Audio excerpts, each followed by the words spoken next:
Hello viewers, আসসালামু আলাইকুম। Welcome back to my channel. আজকে আবারও সবাইকে স্বাগতম জানাচ্ছি আমার নতুন আরও একটি রেসিপি দেখার জন্য। শীতের পিঠাপুলির আয়োজনে আজকে শেয়ার করব নো ফেল 100% ফুলকো ফুলকো পারফেক্ট জালিদার চিতই পিঠা তৈরির রেসিপি।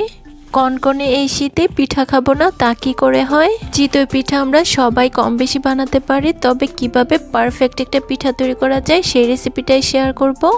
আশা করছি আমার আজকের রেসিপি সবার কাছে ভীষণ ভালো লাগবে। ভালো লাগলে প্লিজ একটি লাইক দিয়ে চ্যানেলটিকে সাবস্ক্রাইব করে দিবেন।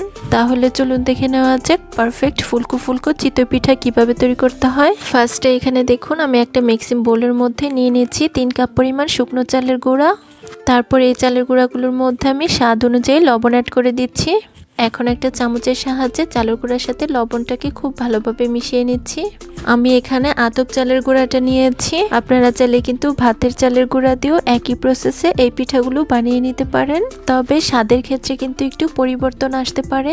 লবণটাকে চালের গুঁড়ার সাথে আমাদের খুব ভালোভাবে মিশিয়ে নেওয়া হয়ে গিয়েছে। এখন এটার মধ্যে আমি পানি অ্যাড করব। পানিটাকে কিন্তু একবারে দেওয়া যাবে না, অল্প অল্প করে অ্যাড করতে হবে। আর এই ডোটাকে তৈরি করতে হবে। আজকের চিতই পিঠা তৈরি করার জন্য আমরা এই ব্যাটারটাকে একটু অন্যভাবে তৈরি করব। তার জন্য ব্যাটারটাকে আমরা একবারে তৈরি করে ফেলবো না, তাই অল্প অল্প পানি অ্যাড করে আমরা একটা ডোর মতো তৈরি করে নিব। আর এই ডোটা তৈরি করার ক্ষেত্রে আমি কিন্তু এখানে কোনো রকম ঠান্ডা পানি নিব না, আমি হালকা কুসুম গরম পানিটা নিচ্ছি। কিছুক্ষণ চামচের সাহায্যে ডোটা মিশিয়ে এখন আমি হাত দিয়ে খুব ভালোভাবে এটাকে মিশিয়ে নিচ্ছি। যেহেতু আমি এখানে শুকনো চালের গুঁড়া নিয়েছি, তাই এভাবেই কিন্তু আমাদের পিঠার এই ডোটা তৈরি করে নিতে হবে, তাহলে চিতই পিঠাগুলো আমাদের একদম ফুলকো ফুলকো হবে। দেখতেই পাচ্ছেন ডোটা আমাদের তৈরি করা হয়ে গিয়েছে, আর এখানে আমাদের হাফ কাপের মতো পানি লেগেছে। এখন আমি একটা ঢাকনা দিয়ে ঢেকে এই ডোটাকে রেস্ট রেখে দিব 10 মিনিটের জন্য। ফিরে এলাম 10 মিনিট পর। এখন আমি ঢাকনাটাকে তুলে নিচ্ছি। দেখুন 10 মিনিট পর ডোটা দেখতে ঠিক এরকমটা হয়েছে।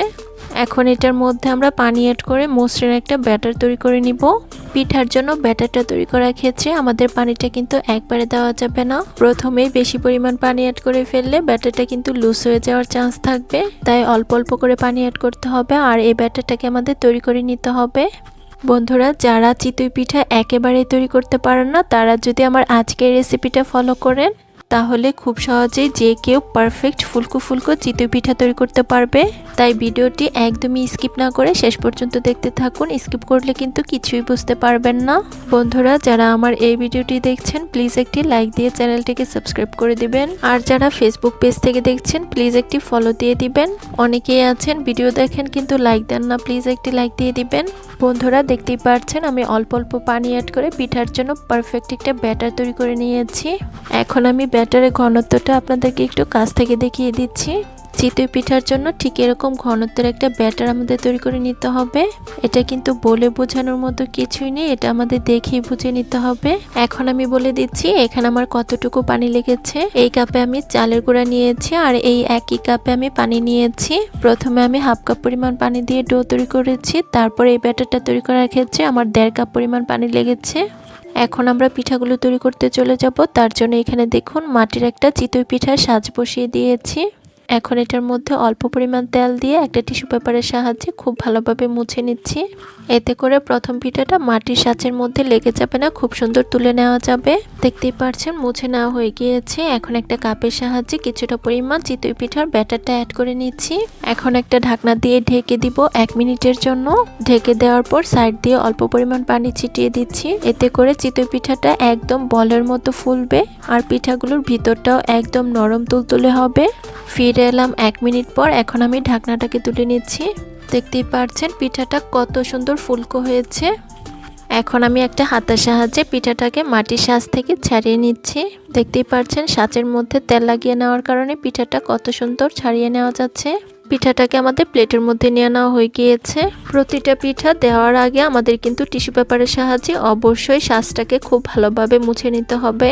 আর একটা বিষয় আমাদের অবশ্যই এখানে খেয়াল রাখতে হবে, চিতই পিঠা বানানোর ক্ষেত্রে আমাদের চুলার হিটটাকে কিন্তু মিডিয়াম টু হাই রাখতে হবে। চুলার হিটটা যদি এখানে ঠিক না থাকে তাহলে কিন্তু পিঠাগুলো একদমই ফুলবে না। দেখতেই পাচ্ছেন বলতে বলতে আমাদের কিন্তু আরো একটি পিঠা হয়ে গিয়েছে। এখন এটাকে আমি মাটির সাঁচ থেকে একটা হাতার সাহায্যে ছাড়িয়ে নিচ্ছি। চিতই পিঠা তৈরি করার ক্ষেত্রে আপনি যদি এই ছোট ছোট টিপসগুলো ফলো করেন তাহলে আপনার প্রতিটি পিঠাই একদম পারফেক্ট হবে। বন্ধুরা আবারও বলছি, যারা আমার এই ভিডিওটি দেখছেন প্লিজ একটি লাইক দিয়ে চ্যানেলটিকে সাবস্ক্রাইব করে দিবেন।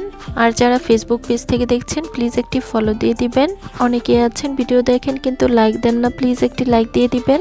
বন্ধুরা দেখতেই পাচ্ছেন আমার কিন্তু আরো একটি পিঠা তৈরি করা হয়ে গিয়েছে। এখন একইভাবে বাকি সবগুলো পিঠা আমরা বানিয়ে নিব। সবগুলো পিঠা বানানো দেখালে ভিডিওটা কিন্তু অনেক বেশি লং হয়ে যাবে।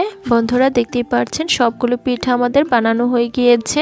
সবগুলো পিঠা আমি পরিবেশন করে নিয়েছি।